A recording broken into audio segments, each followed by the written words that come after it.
So,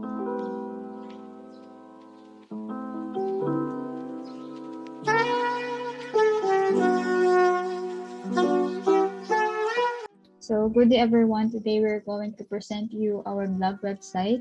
The main idea of our blog website is like a travel blog. Travel blogs is a travel journal with journal stories, photographs, and videos that document the travelers' experiences on their trips.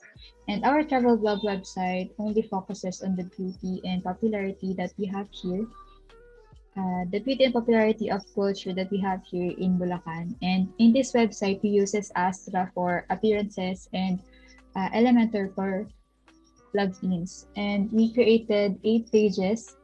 The home, which is our main menu. Ito, yung nakikita niyo po sa harapan. And then, the province na meron siyang 3 sub-pages, the Doña Remedios Trinidad, Malolos, and Norsagaray. We also have gallery, maps, and about us.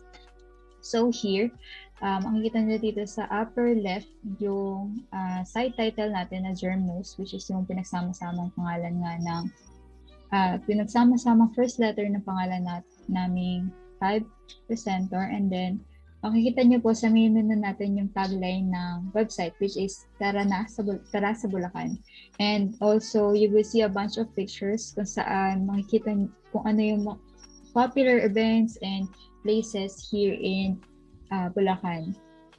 Para magawa to, gumamit po kami ng image carousel. And then, next is, on the left side, makikita nyo po dito yung konting kaalaman tungkol sa Bulacan and also yung Google Maps on the right side para alam nila kung saan sila pupunta and alam nila kung alin ba yung Bulacan from the Google Maps.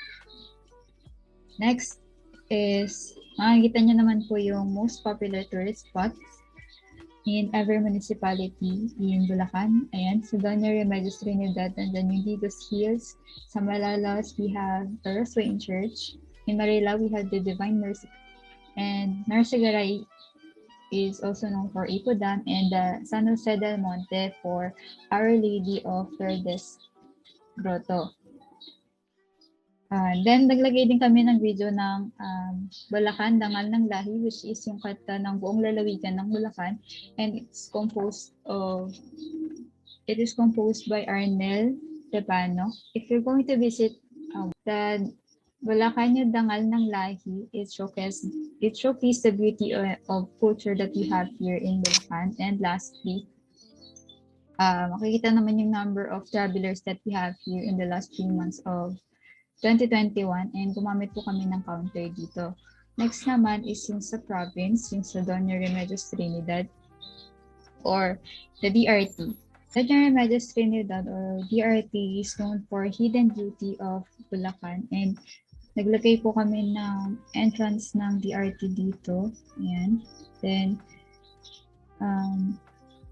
naglagay kami ng 2 tourist locations na napuntahan namin sa DRT na popular. Una yung Sunrise Farm.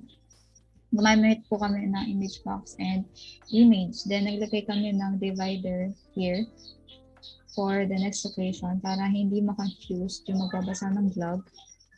And next destination is the Malangaan River Cave and Spring. Gumamit po kami ng image box dito. Then, 3 column sections for 3 images ng Malangaan. Next is yung sa Malolos, Bulacan. Malolos, Bulacan is also known for the cradle of the Philippine Republic. So, nakalagay dyan yung history ng Malolos here. Ito naman po yung Kapitolyo. Ang ginamit namin dyan is 2 columns. Yung isa is heading, which is itong history, and then yung image. Next naman po is Malolos is also known for Roswain Church. Nandyan yung brief information about this, and we also provided another website for more information about the Roswain Church. Next is, if you're going to visit Malolos, Bulacan, never forget to visit the Bistro Maloleño. So it is Instagram worthy, and also we can also learn something about our history in this restaurant, and it is highly recommended. Next is the Empanada de Calisquis, and it's popular here in Malolos dahil nakakaiba siya sa ibang empanada from different places. And overall, hindi mo makukumplento yung pagpunta natin sa Malolos kung hindi tayo makakasakay sa karatig jeep or karatig jeepney. And it is not a normal jeepney since mas maliit na ito compared sa mga regular na jeepneys. And mas magiging kompleto yung paggala-gala natin sa Malolos if makakasakay tayo dun sa mini jeepney. And all in all, he only uses the image box to make this page. Ito po, image box din. Yan, image box. And then, lastly, ng province is the Norzagaray.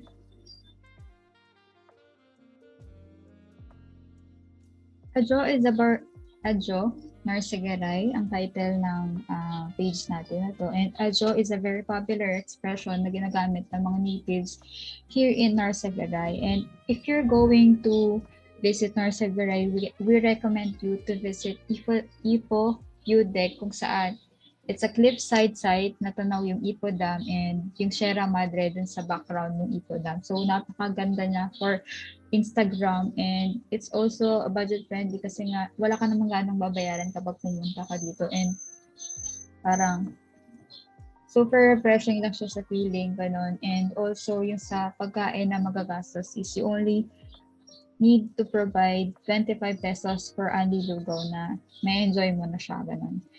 We also provide here yung location and direction kung paano pumunta dito. And of course,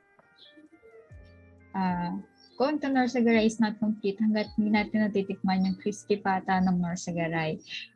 LJ Jamie's Crispy Pata serves the best crispy pata in town, and as you can see naman, no, flavoring, makikita pa lang natin. And all in all po, lahat po yan, gumamit lang po kami ng image box. There's the image title, then yung input, then gallery.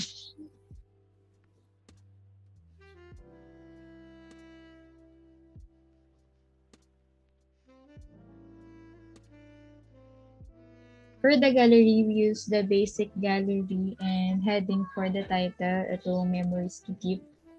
Then our gallery is composed of the popular places that we visit around Bulacan, and we want to keep those memories through this. So naglagay kami ng gallery para mabalikan natin yung mga memories na pinagpupuntahan natin sa Bulacan. Yan. We have Pinagbialan Cave, Mount Balagpag, Mount Maramat, San Rafael River Adventure, Kagawad Kalinga Enchanted Farm, Mount Gola, Ciudad de Victoria, Secret Falls, Pervida Falls, and the Bacas River. Next is yung maps. Next is maps. Gumamit kami dito ng image box. Ito. Heading, Google Maps, and image. Makikita dito yung maps ng Pilipinas, and then parang naka-magnify yung mapa ng Bulacan dito para mas madali magamit ng mga travels around Bulacan. So, yan. So, yung maps na to is pwede rin siyang mag-provide ng mga information for transformation option, itineraries nila na kailangan if magta-travel sila in Bulacan. Then lastly, we have About Us. Uses heading and social icons here.